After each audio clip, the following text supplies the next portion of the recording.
What if everything you built came at the cost of everything you loved? That's the haunting reality facing Rick Harrison, the man who transformed a struggling pawn shop into America's most famous treasure trove. While millions tune in weekly to watch him wheel and deal with history itself, few understand the devastating personal price he's paid for his success. Behind the cameras, beyond the glitz of Las Vegas, lies a story of heartbreak so profound that it makes his greatest business victories feel hollow. This is the untold tragedy of Rick Harrison, a man who conquered an empire but lost his soul in the process. The foundation built on pain. Richard Kevin Harrison's story begins not with triumph, but with seizures. Born on March 22, 1965, in Lexington, North Carolina, Rick's childhood was defined by the cruel unpredictability of epilepsy. At just 8 years old, when other kids were playing outside, Rick was confined to his bedroom, his young body betraying him with violent seizures that would strike without warning. But here's what most people don't realize. Those bedridden years weren't wasted time, they were boot camp for brilliance. While his peers were developing social skills on playgrounds, Rick was devouring books, absorbing knowledge like a sponge. History, physics, literature, nothing was off limits. The John D. Fitzgerald series about Tom, a young con artist in Utah, particularly captivated him. Little did anyone know that this fictional character would help shape the negotiation skills that would later make Rick millions. His father, Richard Benjamin Harrison, a Navy veteran with steel in his spine, refused to let his son's condition become an excuse. The elder Harrison instilled a work ethic so fierce it bordered on obsession. "If you can't play like other kids," his father would say, "then you'll have to be smarter than them."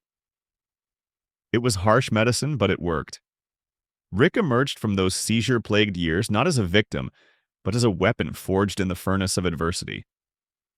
The family's move to San Diego in 1967 provided new scenery, but the epilepsy followed like a shadow. Rick's condition isolated him from his peers, creating a young man who was intellectually advanced but socially stunted. A combination that would later prove both his greatest asset and his most tragic flaw. Vegas dreams, young nightmares.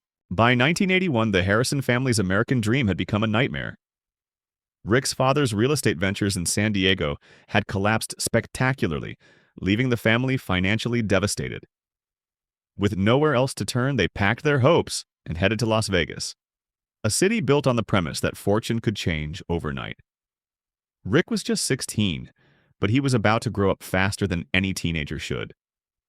Las Vegas in the early 1980s wasn't the sanitized entertainment destination it is today.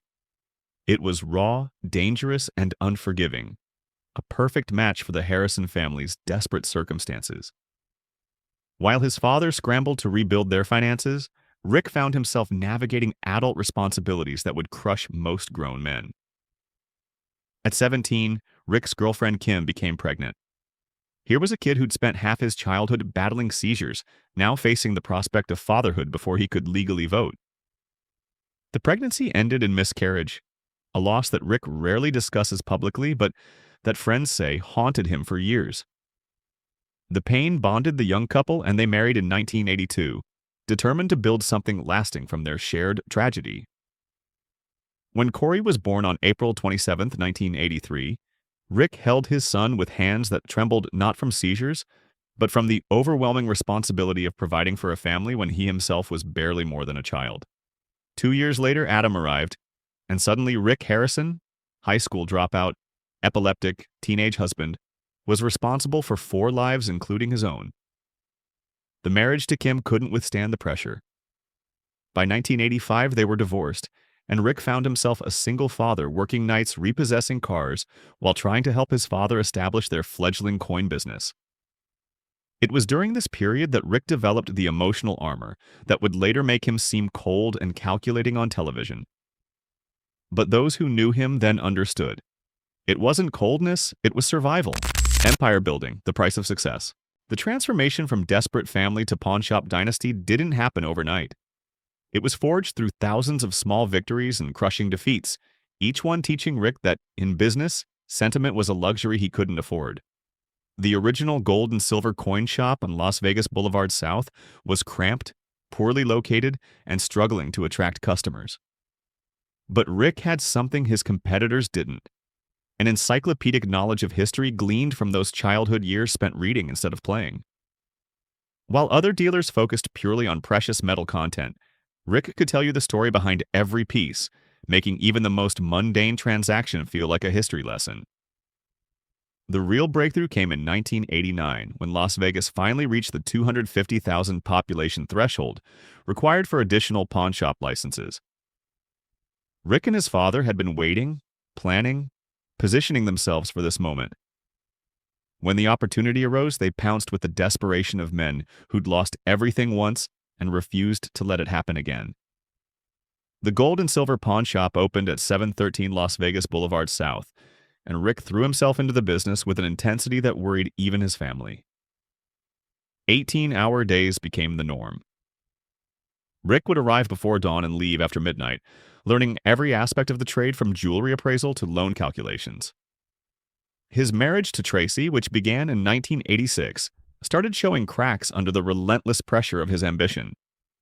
By 2005, the shop was lending millions annually, but success came with a terrible personal cost. Rick's relationships with his sons became transactional. Corey and Adam weren't just his children. They were potential employees, business assets to be developed. The line between father and boss became so blurred that Rick sometimes forgot which role he was playing. When the History Channel came calling in 2008, Rick saw an opportunity to take his empire global. But he failed to anticipate how fame would complicate an already fractured family dynamic. The cameras didn't just capture business transactions. They exposed every dysfunction, every unresolved trauma, every moment where Rick chose profit over people. When fame becomes a curse, Pawn Stars premiered in July 2009 and changed Rick's life in ways he never imagined. Suddenly, the man who'd spent decades in relative anonymity was recognized everywhere he went. Fans lined up outside the shop, not to pawn items, but to catch a glimpse of television celebrity. Rick had achieved the American dream, fame, fortune, and recognition. So why did he feel so empty? The answer lay in what success had cost him. His marriage to Tracy, already strained by his workaholic tendencies, couldn't survive the added pressure of celebrity. They divorced in 2011 after 25 years together, and Rick publicly admitted that he'd prioritized business over family for so long that he'd forgotten how to be a husband. His relationship with his sons became even more complicated. Corey was now a television personality in his own right, but their on-screen banter barely concealed years of resentment over Rick's emotional absence during Corey's childhood. Adam, meanwhile, had chosen to stay away from the cameras entirely, a decision that Rick struggled to understand or accept. The isolation of fame hit Rick particularly hard. In Las Vegas, a city built on illusion, Rick discovered that celebrity was just another form of performance. People didn't want to know Rick Harrison the man. They wanted Rick Harrison the character. The loneliness was crushing, leading him to rush into another marriage with Deanna Burdett in 2013, hoping that love could fill the void that success had created. Then came 2020, and with it, a catastrophe that threatened everything Rick had built. The COVID-19 pandemic didn't just impact the pawnshop's business, it revealed the fundamental fragility of Rick's empire. When tourists stopped coming to Las Vegas, when people stopped pawning items, when the entire economy ground to a halt, Rick discovered that his success had been built on quicksand. The shop that typically generated over $1 million annually managed only $375,000 in 2020. For a man who measured his worth in profit margins, this wasn't just a business setback. It was an existential crisis. Rick had sacrificed everything for financial success, and now even that was crumbling. Family wars, blood money. If Rick thought 2020 was his lowest point, 2022 proved him tragically wrong. In February of that year, his 81-year-old mother, Joanne Harrison, filed a lawsuit that would shatter what remained of his family relationships. The accusations were devastating. Joanne claimed that Rick had manipulated her into signing over her 51% ownership of the pawnshop while she was recovering from a coma in the early 2000s. According to the lawsuit, Rick had taken advantage of his mother's vulnerable state to steal her stake in the business that her late husband had helped build.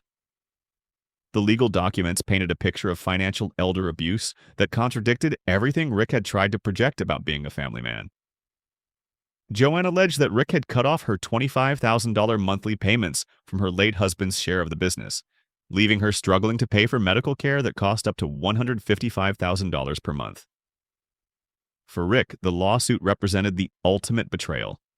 Here was the woman who'd raised him, who'd stood by him through his childhood seizures and teenage struggles, now accusing him of stealing from her. In public statements, Rick claimed his mother was being manipulated by others, but privately, those close to him say the accusations devastated him. The lawsuit highlighted a fundamental truth about Rick's character.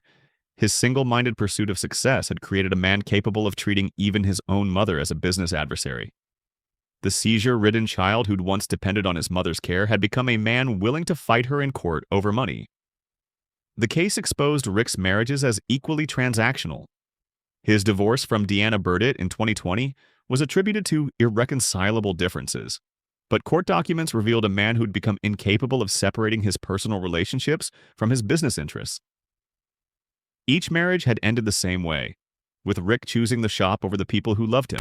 The ultimate loss, a father's nightmare. On January 19, 2024, Rick Harrison received the call that every parent dreads. His son Adam, just 39 years old, had been found dead in his Las Vegas apartment. The cause of death would later be determined as an accidental overdose of fentanyl and methamphetamine, two substances that have become America's deadliest killers. Adam Harrison had deliberately stayed away from the cameras that made his family famous. While his brother Corey embraced the spotlight, Adam chose a quieter path, working as a plumber and living a life removed from the chaos of reality television. But he couldn't escape the Harrison family's curse, the toxic combination of success, pressure, and emotional isolation that had poisoned every relationship Rick touched. The loss of Adam forced Rick to confront the devastating reality of his choices. Here was his son, a man who'd rejected the family business and the fame that came with it, dead at 39 from drugs that were flooding into America through the same border that Rick had spent years supporting politicians to secure. The irony was cruel and inescapable.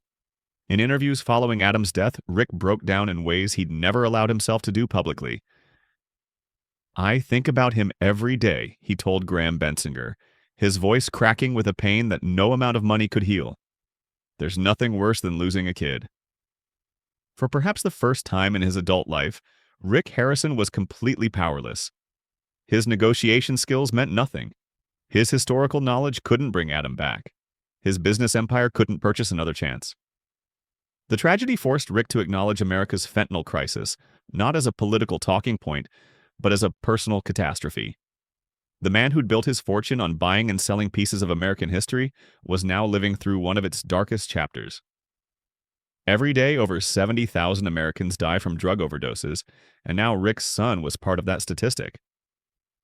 Adam's death also revealed the true cost of Rick's emotional distance. While he'd been building his empire, his son had been struggling with demons that Rick never saw coming.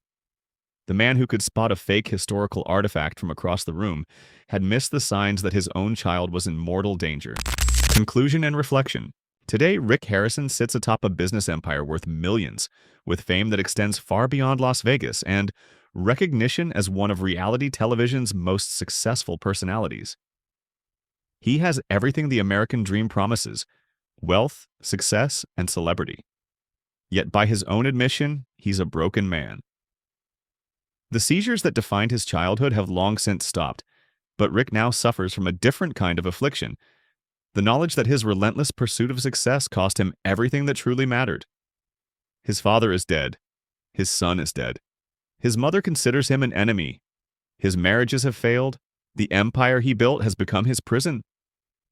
Rick's story serves as a cautionary tale about the true cost of the American dream. In a culture that celebrates wealth and fame above all else, we rarely ask what successful people sacrifice to achieve their goals. Rick Harrison sacrificed his family, his relationships, and ultimately, his soul. The pawn shop that made him famous now feels like a monument to his failures as a human being.